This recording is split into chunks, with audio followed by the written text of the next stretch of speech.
Assalamualaikum warahmatullahi wabarakatuh. Kembali pada mata kuliah Ekonometrika 1. Kali ini kita sudah memasuki pertemuan keempat dan topik bahasan yang akan kita diskusikan kali ini adalah tentang model regresi linier berganda. Kembali dengan saya Fahmi, pada video ini akan dilakukan estimasi model regresi linier berganda dengan menggunakan beberapa software pengolahan data. Kita mulai dari model persamaan regresi linier berganda. Regresi linier berganda ini berarti sudah ada lebih dari satu variabel bebas. Nah, di sebelah kiri bisa dilihat bentuk model persamaannya dengan dua variabel bebas bisa dituliskan sebagai YI sama dengan beta 0 plus beta 1x1i plus beta 2x2i plus epsilon i. Di mana dugaan koefisien beta 1, beta 2, dan beta 0-nya bisa dihitung dengan menggunakan rumus yang tertulis di situ. Bisa kita perhatikan ya bahwa pada rumus penghitungan koefisien tersebut, X dan Y-nya itu adalah X dan Y dengan menggunakan huruf kecil. Berbeda dengan pada persamaan di atasnya. Yang berarti bahwa X dengan huruf kecil ini adalah nilai dari X I dikurangi dengan X rata-ratanya. Begitu pula untuk variabel Y. Kemudian, bentuk yang lebih umumnya apabila terdapat P variabel bebas, maka bisa dituliskan dengan YI sama dengan beta 0 plus beta 1x1i plus beta 2x2i dan seterusnya sampai plus beta P x PI plus epsilon I. Nah, untuk model yang lebih kompleks dengan variabel bebas yang lebih banyak, apabila menggunakan pendekatan rumus, rumusnya akan semakin kompleks lagi dan lebih mudah apabila diestimasi dengan menggunakan pendekatan matriks, yaitu beta duga sama dengan perkalian matriks X transpos X diinverskan dikali dengan X transpos Y.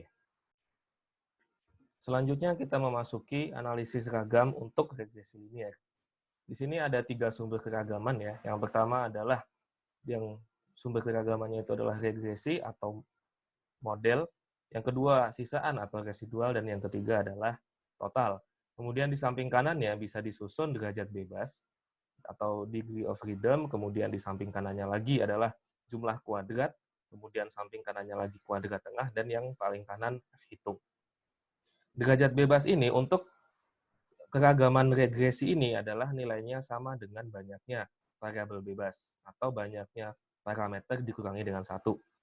Kemudian untuk jumlah derajat bebas total itu adalah banyaknya observasi dikurangi 1.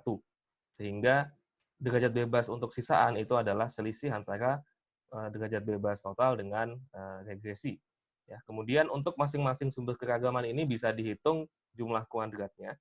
Sehingga kalau sudah diketahui jumlah kuadrat dan derajat bebas, maka bisa dihitung kuadrat tengah yang merupakan jumlah kuadrat dibagi dengan derajat bebas. Kemudian, perbandingan antara kuadrat tengah regresi dengan kuadrat tengah sisaan, maka diperolehlah nilai F hitung. Nah, tabel ANOVA ini digunakan untuk apa? Ini adalah digunakan untuk analisis model secara keseluruhan. Dengan hipotesis statistik, H0-nya itu tidak ada satu variabel bebas yang berpengaruh terhadap variabel tak bebasnya, dan H1-nya itu adalah minimal ada satu variabel bebas yang berpengaruh terhadap variabel tak bebas.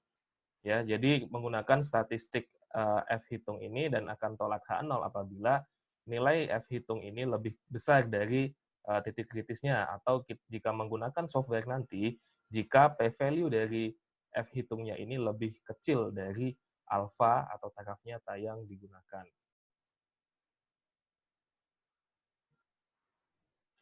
Nah, kita langsung masuk ke contoh latihan soal. Di sini diketahui ada 30 observasi dengan observasinya adalah perusahaan ya, dengan variabel tak bebasnya adalah permintaan, dan beberapa faktor yang mempengaruhi, yang diduga mempengaruhi atau yang akan menjadi variabel bebasnya adalah yang pertama harga, yang kedua adalah harga produk lain, yang ketiga adalah biaya iklan, dan yang keempat adalah pendapatan. Nah, di sebelah kanan itu adalah soal-soal yang akan ditanyakan berkaitan dengan pemodelan regresi ini. Nah, kita sudah berada di Excel ya. Jadi kita akan menggunakan pendekatan matriks untuk menghitung koefisien dugaan persamaan regresinya. Jadi di sini ada satu variabel tak bebas, yaitu permintaan, dan ada 4 variabel bebas yang sudah disusun seperti ini. Jadi pertama kita akan menghitung regresi ini dengan menggunakan perkalian matriks X transpose X inverse yang dikalikan dengan matriks X transpose Y. Ya, jadi pertama kita buat dulu untuk matriksnya itu apa saja. Jadi yang pertama adalah matriks X itu adalah semua variabel X ini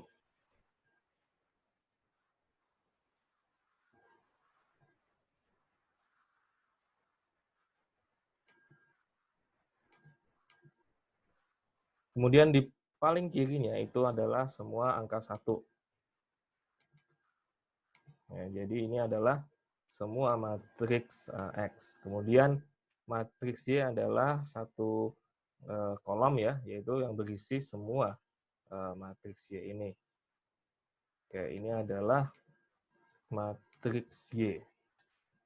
Nah, kita akan pertama melakukan perkalian terlebih dahulu X transpose X. Jadi, kita ketahui matriks X ini memiliki ukuran 30 kali 5. Jadi, kita buat, kalau ukurannya ini adalah, kita blok dulu kolom yang berukuran 5 kali 5. Ya, ini 5 kali 5. Kemudian kita menggunakan fungsi perkalian matriks atau M-mult. Yang dikalikan adalah transpose dari matriks X. Ya, kemudian dipisahkan masuk ke yang keduanya. Yang keduanya adalah X itu sendiri. Ya, kemudian kembali ke atas, CTRL Shift Enter. Maka ini adalah matriks X transpose S. X berukuran 5 kali 5. Ya, kita beri nama di atasnya supaya tidak bingung ya. Nah, selanjutnya adalah inverse dari X transpose X ini. Jadi kita blok lagi berukuran sama 5 kali 5, kemudian menggunakan fungsi M inverse, kemudian di blok X transpose X-nya ini, kurung tutup, CTRL, Shift, Enter. Maka ini adalah inverse-nya.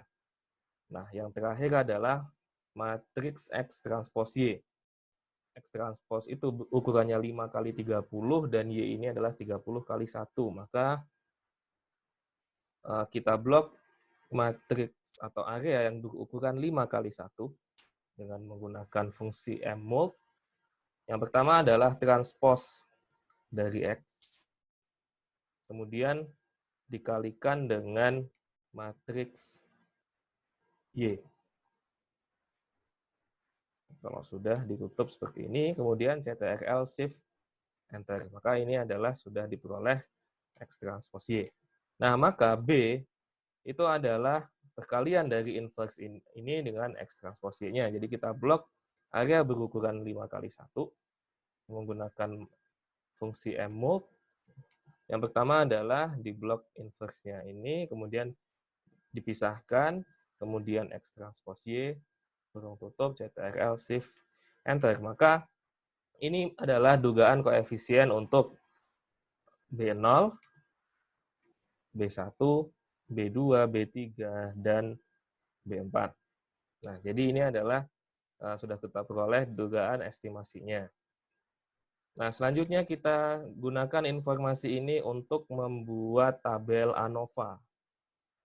Ya, sebelum kita mempraktekannya nanti di software pengolahan yang lebih advance atau stata nanti, tapi kita harus terlebih dahulu mengetahui bagaimana menyusun tabel ANOVA itu ya. Jadi misalkan ini saya beri baris lagi ya, kolom lagi maksudnya. Nah, kemudian angka ini saya copy terlebih dahulu di sini. Saya klik kanan, paste spesial yang value saja, supaya tidak angkanya bisa langsung dipakai dan fungsinya tidak berubah. Oke, jadi apa yang mau disusun terlebih dahulu ya? Nah, kita tahu bahwa Untuk menyusun ANOVA itu diperlukan informasi yang mana antara lain adalah ada jumlah kuadrat regresi dan jumlah kuadrat total. Jadi di sini yang ingin saya tunjukkan, pertama kita hitung nilainya dari jumlah kuadrat regresi dan jumlah kuadrat total tersebut. Nah, kita hitung dulu nilai dugaan Y ya. Jadi nilai dugaan Y ini adalah yang dibentuk dari persamaan regresi ini, atau maka persamaan regresinya bisa dituliskan pertama adalah konstanta atau B0, kemudian ditambah dengan dalam kurung ya, B1 dikali dengan X1 nilainya, kemudian ditambah dengan B2 yang dikali dengan X2, kemudian ditambah dengan B3 yang dikali dengan X3, kemudian kali dengan X3, kemudian ditambah dengan B4 yang dikali dengan X4. Nah, jangan lupa ya dikunci untuk setiap angka koefisiennya ini, karena ini sama untuk semua observasi ya. Jadi sel I1, I2, I3, I4, dan I5 di sini dikunci dengan menggunakan dolar ini. Jadi kemudian ini bisa di-drag ke bawah, maka kita peroleh nilai dugaan Y. Nah, setelah itu kita bisa hitung nilai yang mana itu adalah nilai selisih dugaan Y dengan nilai rata-rata dari Y ini yang dikuadratkan. Nah, ini akan digunakan nantinya untuk memperoleh jumlah kuadrat regresi. Selanjutnya kita hitung nilai Y duga dikurangi dengan nilai rataan Y yang untuk masing-masing observasi kemudian dikuadratkan. Jadi yang pertama adalah kita buat fungsinya dalam kurung YH dikurangi dengan Y bar. Y bar ini adalah rata-rata dari semua observasi Y. Ya, kemudian di kurung tutup satu lagi, jangan lupa ya, baru dikuadratkan. Nah, kemudian karena Y bar ini adalah konstan untuk setiap observasi nilainya, maka ini juga dikunci. Nah, kemudian bisa diteruskan. Nah, kita bisa peroleh di bawah bahwa total semua ini adalah jumlah kuadrat regresi ya. Jadi ini ditotalkan. Maka itu semua adalah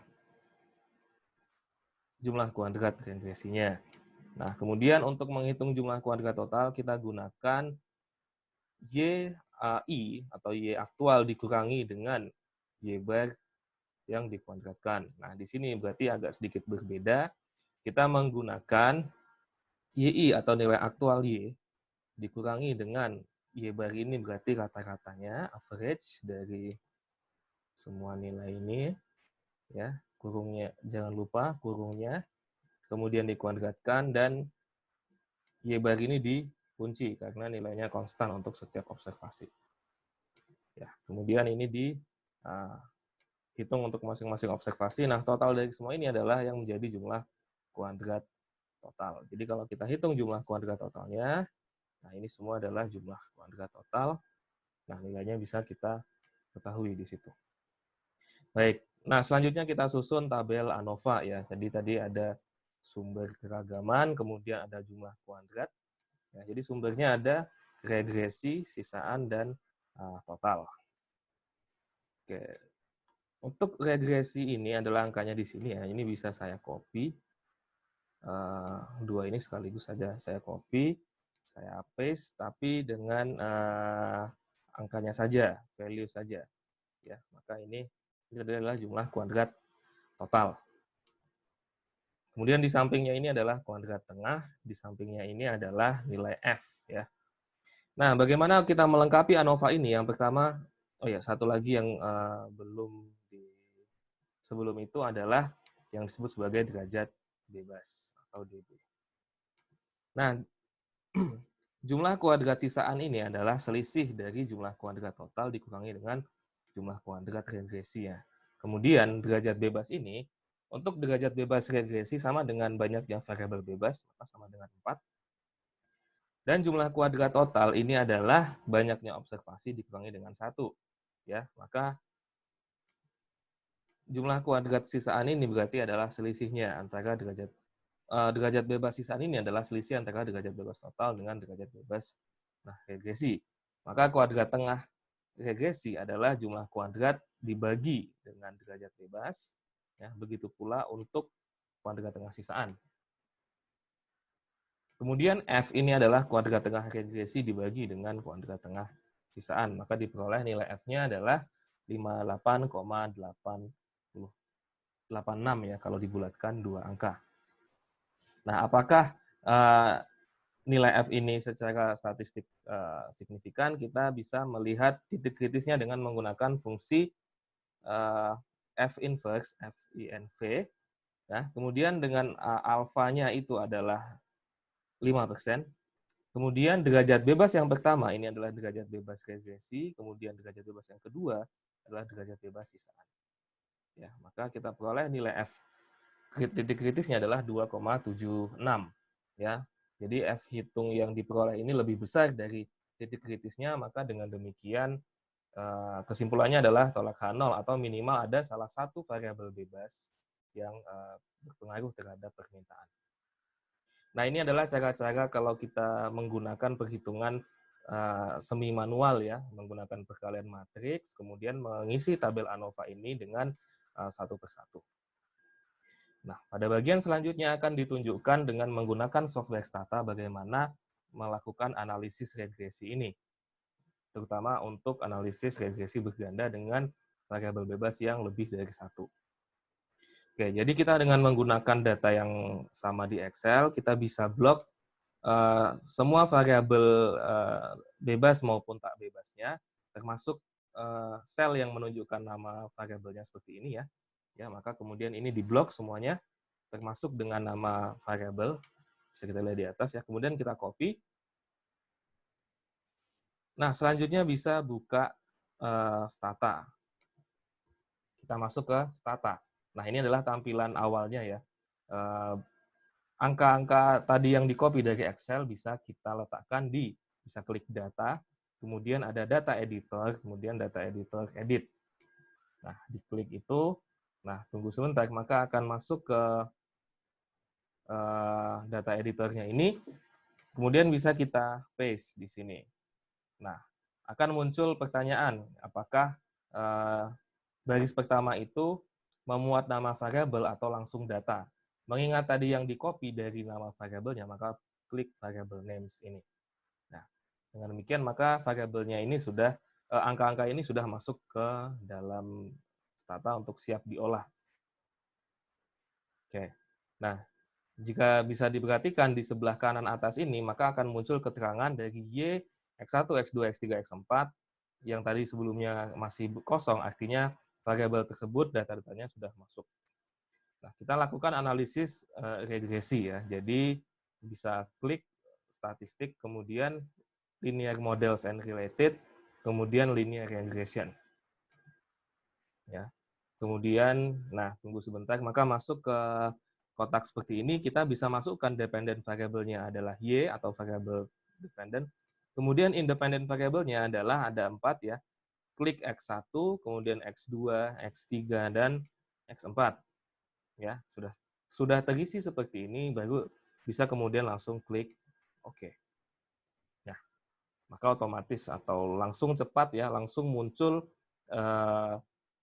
output-nya. Di sini secara umum ada 2 tabel yang dimunculkan. Yang tabel yang sebelah atas ini adalah tabel ANOVA tadi, ya. Bisa dilihat. Kemudian yang di bawahnya ini adalah tabel untuk masing-masing variabel bebas untuk melihat signifikansi dari masing-masing variabel bebas ini. Ya, jadi coba kita sandingkan ya antara Excel dan Stata. Bisa kita lihat di sini pertama ANOVA-nya tadi ya, ANOVA-nya.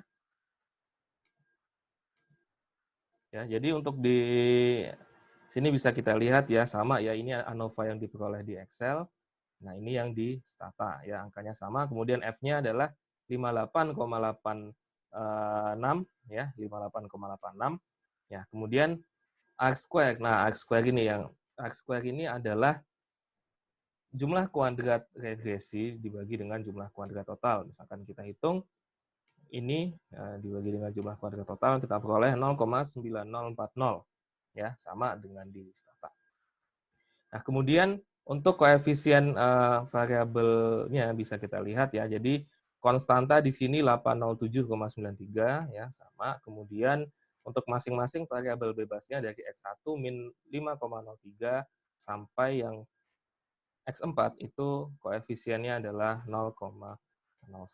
Jadi itu dari dua cara ini ya bisa kita peroleh hasil perhitungan yang sama. Baik, kembali ke soal ya. Jadi kita sudah melakukan analisis regresinya, maka selanjutnya kita jawab pertanyaan ini satu persatu. Jadi yang pertama, tuliskan model fungsi permintaan dan interpretasikan. Kemudian yang kedua, uji pada alfa 5%, apakah semua variabel bebas secara bersama-sama mempengaruhi permintaan deterjen atau si variabel tak bebasnya. Kemudian yang C, uji apakah biaya iklan, salah satu variabel bebas di sini, berpengaruh signifikan terhadap permintaan. Kemudian yang D, berdasarkan tanda koefisiennya, termasuk jenis barang apakah produk DEF atau yang di sini adalah ada variabel X2 yang menunjukkan harga produk DEF ini terhadap deterjen ABC. Nah, ini adalah output yang tadi terlihat di Stata ya. Jadi dari output ini bisa kita tuliskan model permintaan deterjennya seperti ini. Y diduga sama dengan 807,94 min 5,03 X1I plus 4,86 X2I plus 0,33 X3I plus 0,01 X4I. Nah, interpretasinya kita bisa interpretasikan masing-masingnya adalah hampir sama ya, seperti pada model persamaan regresi linear sederhana, tapi di sini kita menginterpretasikan satu persatu variabel bebas, dan yang utama di sini adalah perhatikan ketika kita menginterpretasikan angka tersebut, maka kita mengasumsikan variabel lain itu konstan. Jadi ketika kita menginterpretasikan koefisien harga deterjen, maka kita asumsikan harga produk lain, biaya iklan, dan pendapatan ini konstan atau asumsi ceteris paribus. Ya, begitu pula untuk sebaliknya untuk variabel bebas yang lain. Jadi asumsinya selalu adalah sama, yaitu ceteris paribus. Ya. Maka selanjutnya kita masuk ke soal yang B untuk uji apakah model regresi ini variabel-variabel bebas ini secara bersama-sama mempengaruhi permintaan. Jadi kita di sini menggunakan uji F yang terbentuk dari tabel ANOVA tadi. Ya. Jadi dengan hipotesisnya statistiknya seperti itu, nah dari statistik ujinya kita peroleh nilai F-nya adalah 58,86. Tadi di Excel ditunjukkan dibandingkan dengan titik kritisnya yaitu 2,76 lebih besar F hitungnya ini, maka keputusannya adalah tolak H0. Kalau di software pengolahan data, biasanya informasi signifikan atau tidaknya, atau tolak H0 atau tidaknya itu diketahui dari p-value, di mana kalau p-value-nya lebih kecil dari taraf nyata, maka keputusannya adalah tolak H0. Dengan demikian, kesimpulannya adalah model dapat menjelaskan keragaman permintaan atau minimal ada salah satu variabel bebas dari 4 variabel bebas ini yang mempengaruhi permintaan. Kita lanjutkan ke soal berikutnya ya, untuk uji apakah biaya iklan secara signifikan berpengaruh terhadap permintaan. Nah, di sini kita menggunakan uji T atau uji untuk signifikansi variabel bebas. Nah, ini kita tadi adalah biaya iklan itu adalah X3 ya, maka kita menuliskan di hipotesis statistiknya itu adalah koefisien dari si variabel X3 itu sama dengan 0 untuk di H0-nya, dan di H1-nya berarti koefisiennya atau beta 3-nya ini tidak sama dengan 0. Ya. Dari situ bisa dihitung statistik ujinya. Nah, maka angka T ini sebetulnya juga muncul pada output ya, kalau diperhatikan pada tabel yang di bawah itu. Dan kolom T, kemudian untuk variabel X3 ini nilai T-nya adalah 3,14. Kemudian di samping kanannya itu ada informasi p-value-nya, yaitu 0,004. Ya, itu lebih kecil dari alfa 5%, maka keputusannya adalah tolak H0. Yang berarti biaya iklan itu berpengaruh signifikan terhadap permintaan deterjen dengan menggunakan taraf nyata 5%. Nah, kemudian soal yang keempat adalah dilihat dari tandanya itu apakah hubungan antara produk DF ini dengan deterjen ABC. Nah, ini seperti yang sudah pernah dipelajari sebelumnya, ini adalah kaitannya dengan elastisitas harga silang ya. Jadi bisa kita lihat nilai koefisien variabel bebas harga produk DF ini adalah positif, yaitu 4,86. Maka tanda positif ini menunjukkan bahwa kenaikan harga produk DF ini akan berdampak pada kenaikan permintaan deterjen ABC yang menunjukkan bahwa harga DF dan permintaan ABC ini memiliki hubungan yang searah. Maka dengan demikian barang DF dan ABC ini adalah barang substitusi. Nah, selanjutnya ini untuk latihan mandiri ya. Jadi silahkan dikerjakan ini langsung pada dengan menggunakan software Stata ya, dan dengan menggunakan data yang sama, tapi dengan variabel bebas yang lebih sedikit. Jadi coba buat model regresi dengan variabel tak bebasnya adalah permintaan deterjen ABC dan variabel bebasnya dua saja, yaitu harganya sendiri atau yang tadi adalah X1 dan pendapatan atau X4. Jadi pertanyaannya yang pertama adalah interpretasikan koefisien yang diperoleh itu, kemudian lakukan uji signifikansi variabel bebas atau uji T, apakah pendapatan itu berpengaruh signifikan terhadap permintaan deterjen. Nah, ini nanti bisa dilihat setelah dari output yang muncul pada software itu ya. Kemudian yang ketiga adalah bandingkan nilai koefisien determinasi pada model yang diperoleh ini dibandingkan dengan model sebelumnya yang memiliki 4 variabel bebas. Nah, model yang tadi dengan 4 variabel bebas memiliki R-square itu 0,9040 ya. Nah, jadi lakukan analisis dengan dua variabel bebas ini, kemudian bandingkan R-square yang diperoleh dengan R-square yang sebelumnya pada model dengan 4 variabel bebas. Pertanyaannya, apa yang dapat disimpulkan terkait dengan karakteristik dari R-square ini? Untuk soal yang keempat adalah, berdasarkan tanda koefisien variabel bebas pendapatan, maka termasuk jenis barang apakah deterjen ABC ini. Jadi kita kaitkan dengan ini ya, konsep-konsep pada ekonomi. Baik, jadi itu adalah pengantar untuk praktikum pada sesi ini, pertemuan keempat tentang model regresi linear berganda. Terima kasih atas perhatiannya. Selamat mengerjakan latihan mandiri. Wassalamualaikum warahmatullahi wabarakatuh.